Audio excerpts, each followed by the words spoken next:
ایمان کیا ہے اور ایمان کی اہمیت کیا ہے اور ایمان کی ضرورت کیا ہے، ایمان کیسے حاصل ہوتا ہے اور اسے کس طرح حاصل کیا جا سکتا ہے، اور کس طرح ایک بندہ کامل ایمان کو پہنچ سکتا ہے، اور کس طرح وہ اپنے اعمال صالحہ کے ذریعے اپنے ایمان کو کامل درجے تک پہنچا سکتا ہے، اور کس طرح مصیبتوں میں، پریشانیوں میں، غم میں وہ کس طرح اپنے ایمان کے ذریعے وہ لڑ سکتا ہے، ڈٹ کر مقابلہ کر سکتا ہے۔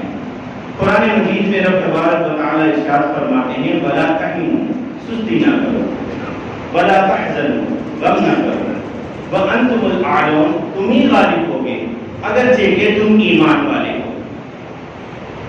فرمایا گیا کہ سستی نہ کرو، غم نہ کرو، تم ہی غالب آؤ گے۔ کن چیزوں پر غالب آنا ہے؟ اجتماعی طور پر کہہ دیا گیا کہ تم ہی غالب آؤ گے اگرچہ کہ تم ایمان والے ہو۔ تو اب آپ اندازہ لگائیے کہ ایک ایمان والا کن کن چیزوں پر غالب آ سکتا ہے۔ ایک چھوٹی سی مثال یہ بھی ہو سکتی ہے کہ ایک ایمان والا تمام غیر ایمان والوں سے غالب آ سکتا ہے۔ جو ایمان نہیں رکھتے، جن کے دین میں ایمان نہیں ہے، جن کے دل میں توحید نہیں ہے، جن کے دل میں اللہ اور اس کا رسول کا خوف نہیں ہے، جو اسلام کے دشمن ہیں، جو عقائد کے دشمن ہیں، جو ایمان کے دشمن ہیں، ان سب پر ایمان والا غالب آ سکتا ہے۔ کب؟ جب کہ وہ غم نہ کریں، کسی بھی چیز میں غم نہ کریں، وہ سستی نہ کریں۔ اب جب کبھی بھی لفظ سستی کا آتا ہے تو ہم نماز کو پیش نظر رکھتے ہیں۔ جب کبھی بھی سستی کا نام آتا ہے تو ہر ایک کا خیال نماز کی طرف جاتا ہے۔ کوئی بہانے تلاش کرتا ہے، کوئی سستی کرتا ہے، کوئی ہیلے ڈھونڈتا ہے، کوئی کچھ کہتا ہے، کچھ کہتا ہے۔ یہ تمام ہیلے بہانے یہ سب سستی ہے۔ انسان کے نزدیک سے اگر سستی ہٹ جائے تو پھر اس کے عبادات کا راستہ کھل جاتا ہے۔ ہمیں عبادات سے روکنے والی چیز کون سی ہے؟ ایک تو نفس ہے جس کا تذکرہ قرآن نے کہا، ایک تو نفس لوامہ ہے۔ قرآن کہتا ہے نفس لوامہ بھی ہے، نفس امارہ بھی ہے۔ یہ دو چیزیں ہیں، یہ دو ایسی نفسیں ہیں جس کا قرآن نے تذکرہ کیا۔ نفس اللوامہ کہا اور کہہ کر کہا کہ یہ وہ نفس ہے جو ہمیشہ تمہیں برائی کی طرف دھکیلتی ہے، ہمیشہ تمہیں نیک کاموں سے روکتی ہے۔ پھر کہا نفس اللوامہ کہا، پھر نفس الامارہ کہا۔ یہ نفس بھی تمہیں سست رکھتی ہے، نیک کاموں کی طرف تمہیں جانے نہیں دیتی، بڑھنے نہیں دیتی، ہمیشہ کوئی ہیلا بہانہ تلاش کرتی ہے۔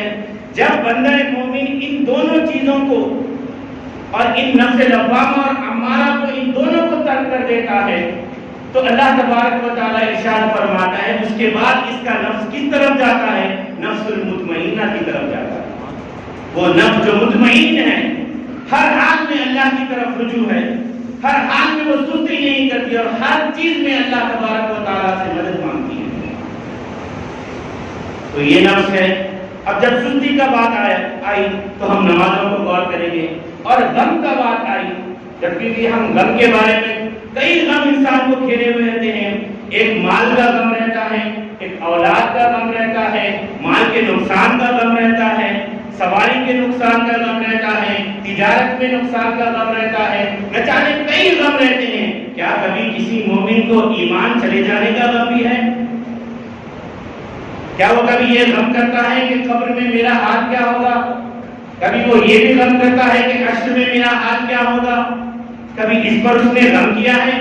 کبھی اپنے گناہوں پر کیا اس نے غم کا اظہار کیا ہے کہ میں نے اپنی زندگی میں، اتنے سالہ زندگی میں اتنے گناہ کیے؟ کیا اس نے سوچا ہے؟ جب وہ ان تمام چیزوں کو سوچنے لگے گا تو وہ اپنے ایمان کے درجے کو بلند کرتا رہے گا۔ ایمان کیا ہے؟ اصل میں ایمان ہے میں ہوں جب ایسے حالات ہمارے درپیش ہوں، جب دعا مانگے، ہم پریشان ہوتے ہیں تو دعائیں چھوڑ دیتے ہیں، ہم پریشان ہوتے ہیں تو نمازیں چھوڑ دیتے ہیں، ہم پریشان ہوتے ہیں تو بس عبادتوں کو ترک کر کر دنیا کے پیچھے بھاگتے ہیں۔ دنیا کیا چاہ رہی ہے؟ دنیا فنا ہونے والی ہے، دنیا سے کسی کو کچھ نہیں ملا، ہمیں کیا ملے گا؟ بڑے بڑے بادشاہ ان کی زندگیوں کو دیکھیں، انہوں نے ایمان کا مطلب سمجھ گئے، سلطان صلاح الدین ایوبی کی زندگی دیکھیں، ایک ایسا بادشاہ جس کے قدموں میں اللہ نے عرب سے لے کے عجم تک کے خزانے رکھ دیے، وہ بادشاہ چین کی نیند کبھی نہیں سویا، کبھی بھی تکیہ لگا کر آرام سے مخملی بستر پر اس نے کبھی اپنی رات نہیں گزاری۔ وجہ کیا ہے؟ اسے پتا تھا یہ زندگی چند دنوں کی ہے، یہ آرام والی زندگی نہیں ہے، یہ زندگی ایسی نہیں ہے کہ اس میں ہمیں ہمیشہ رہنا ہے۔ وہ سمجھ گئے بادشاہ وقت ہے، اور اللہ تبارک و تعالی نے فتح کا سہرا ان کے سر پر ہمیشہ رکھا۔ لیکن ایسا بادشاہ بھی جب ایمان کا مزہ چکھ لیتا ہے تو وہ دنیا کو ترک کر دیتا ہے۔ پھر ہم کس غفلت میں ہیں؟ مصعب بن عمیر رضی اللہ تعالیٰ عنہ، یہ سب ایمان کی نشانیاں ہیں۔ مصعب بن عمیر رضی اللہ تعالیٰ عنہ، سیرت اٹھا کر دیکھیے مصعب بن عمیر رضی اللہ تعالیٰ عنہ کی، ایک بہت رئیس خاندان سے، جن کا لباس عمدے سے عمدہ لباس، پورے مکے شہر میں ایسا لباس پہننے والا کوئی نہیں ملے گا، اور ایسا ادھر مصعب بن عمیر رضی اللہ تعالیٰ عنہ لگایا کرتے کہ جس گلی سے مصعب بن عمیر رضی اللہ تعالیٰ عنہ گزرتے تو لوگ پہچان لیتے ہیں یہاں سے مصعب کو گزرے گا۔ ایسے مصعب بن عمیر رضی اللہ تعالیٰ عنہ ایمان قبول کرتے ہیں، اور حضور پاک صلی اللہ علیہ وسلم ایک جنگ میں انہیں بھیجتے ہیں۔ جب واپس جنگ سے واپس ہوتے ہیں تو ان کے کپڑے پھٹے ہوئے ہیں، جسم درد آلود ہے۔ حضور صلی اللہ علیہ وسلم دیکھ کر رونے لگتے ہیں اور صحابہ سے کہتے ہیں کہ اے صحابہ، میرے اس صحابی کو دیکھو، میرے مصعب کو دیکھو، کیسی زندگی گزر بسر کرتا تھا۔ جس راستے سے مصعب گزرتا تھا اس راستے محل جاتے تھے، لیکن آج مصعب کو دیکھو، مصعب کے پورے بدن پر گرد آلود ہے، گرد بھری ہوئی ہے، بدن پر پھٹے ہوئے کپڑے ہیں۔ اس حالت میں انہیں کس نے پہنچایا؟ وہی محبت ایمانی ہے۔ وہ سمجھ گئے کہ ہمیں دنیا میں ہمیشہ اس ٹھاٹ باٹ کے ساتھ زندگی نہیں گزارنا ہے، ہم ایمان کو سمجھ لیں، ایمان کا مقام سمجھ لیں، ایمان کیسے حاصل ہوتا ہے۔ دیکھیں، بہت پریشان ہونے کی چیز نہیں ہے۔ ایمان کس طرح پتہ چلتا ہے، کیسے حاصل ہوتا ہے کہ ایک ایمان تک اگر کسی بندے کو پہنچنا ہے، ایمان کی حرارت تک اگر کسی بندے کو پہنچنا ہے تو وہ اپنی زندگی کا مشاہدہ کرے، غور و فکر کرے۔ ایمان پتہ اس چیز سے چلتا ہے کہ بندہ کبھی جھوٹ نہیں بولتا، کبھی بندہ چغلی نہیں کرتا، بندہ کبھی غیبت نہیں کرتا، بندہ کبھی کسی کا مال نہیں ہڑپتا، بندہ اپنے ہاتھ یا پیر سے کسی مومن بندے کو تکلیف نہیں دیتا۔ یہ علامت ایمان ہے۔ بندہ کبھی نماز کو ہلکے میں نہیں لیتا، روزوں کو ہلکے میں نہیں لیتا، نیک کاموں میں سستی نہیں کرتا، برائیوں سے ہمیشہ رکتا ہے، جس کا اللہ تبارک و تعالی نے اعلان کر دیا کہ یہ جو امت ہے وہ کنتم خیر امت اخرجت للناس تأمرون بالمعروف وتنهون عن المنکر۔ یہ وہ امت ہے جو بھلائی کی دعوت دیتی ہے اور برائی سے روکتی ہے۔ جب کبھی کسی بھلائی کرنے والے کو دیکھو تو سمجھ جاؤ اس کے اندر ایمان ہے، جب کبھی بھی کسی برے شخص کو دیکھو، برائی کرنے والے کو دیکھو، سمجھ جاؤ کہ یہ بے ایمان ہے، اس کے اندر ایمان نہیں ہے۔ جب کبھی دیکھو کوئی کسی کا مال لوٹ رہا ہے، مال ہڑپ رہا ہے تو سمجھ جاؤ اس کے اندر ایمان نہیں ہے۔ جب کبھی بھی کسی بندے کے اندر ایمان ہوتا ہے وہ برائی کے قریب نہیں جاتا، نہ وہ برائی کی دعوت دیتا ہے، نہ اپنی زبان سے بد کلامی کرتا ہے، نہ آنکھوں سے بدنگاہی کرتا ہے۔ یہ ایمان کی علامتیں ہیں۔ ان علامتوں کو اگر ہم سمجھ جائیں تو ہم سمجھ جائیں گے کہ ہم اپنی زندگی کیسے گزار رہے ہیں۔ ہم دیکھیں کہ ہم جھوٹ بولتے ہیں، اگر ہم جھوٹے ہیں تو سمجھ جائیں کہ جھوٹ بولنا ایک ایمان والے کا شیوا نہیں۔ اگر ہم کسی کا مال ہڑپ رہے ہیں یا ہم سے کسی کو تکلیف پہنچ رہی ہے تو ہم سمجھ جائیں، ڈر جائیں کہ یہ قوم کسی کو تکلیف دینے والی قوم نہیں ہے۔ یہ ملت ایسی ہے جس کے بارے میں قرآن کہتا ہے امت واحدہ، یہ ایک واحد امت ہے جو عرب سے لے کر عجم تک ایک ہے۔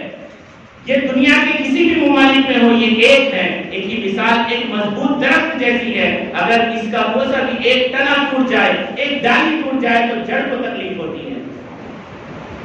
اگر ایمان کی حرارت کو آپ کو پہچاننا ہے تو اس طرح پہچانیں کہ ملک کے کسی بھی خطے میں اگر کسی مسلمان کو تکلیف پہنچ رہی ہے، اگر وہ تکلیف آپ کے دل میں بھی پہنچ رہی ہے تو سمجھ جائیں ہمارے دل میں ایمان ہے۔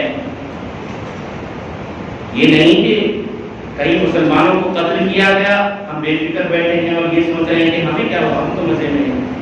یہ ایمان کی علامت نہیں ہے۔ جو تکلیف کو وہاں محسوس کر رہے ہیں وہی تکلیف ہم اپنے دل میں محسوس کریں، تب ہمارے دل میں ایمان ہے۔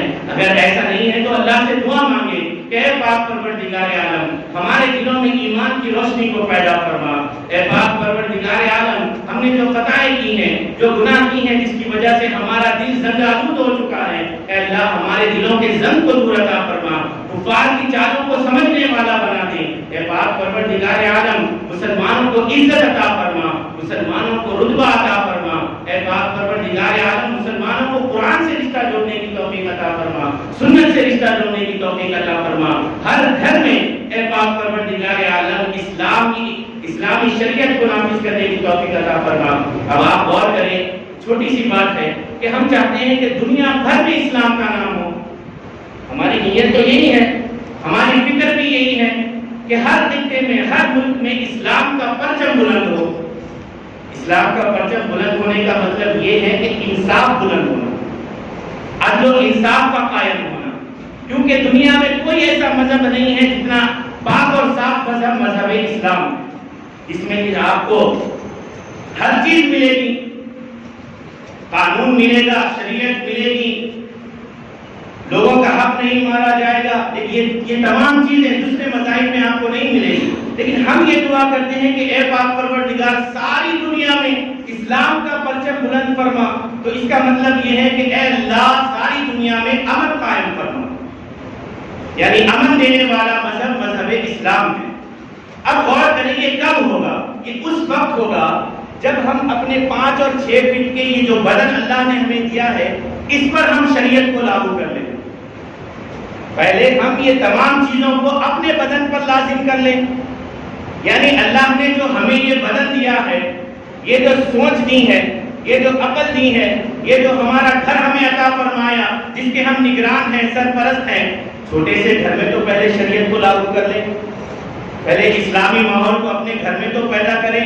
اس کے بعد دیکھیے آپ، جب یہ تحریک گھر سے شروع ہوگی تو پھر محلے تک پہنچے گی، محلے میں پہنچے گی تو پھر بستی میں پہنچے گی، بستی میں پہنچے گی تو شہر میں، شہر سے ملک میں، پھر بیرونی ملک میں بھی۔ لیکن ہم اب یہ نہیں چاہتے کہ اپنے چھوٹے سے بدن پر ہم شریعت کو نافذ کرنا پسند نہیں کرتے، سنت کا لباس پہننا پسند نہیں کرتے، چہرے پر داڑھی چھوڑنا پسند نہیں کرتے، پھر ہم کیسے دعویٰ کریں کہ ساری دنیا میں شریعت لاگو ہو جائے، ساری دنیا میں اسلام کا بول بالا ہو جائے؟ بہرحال اللہ تعالیٰ سے دعا ہے کہ اللہ تبارک و تعالیٰ ہمیں کہنے اور سننے سے زیادہ عمل کی توفیق عطا فرمائے۔ پاک پروردگار عالم کو بھی صلاح بیان ہے، کہنے والے اور سننے والے دونوں عمل کے محتاج ہے۔ پاک پروردگار عالم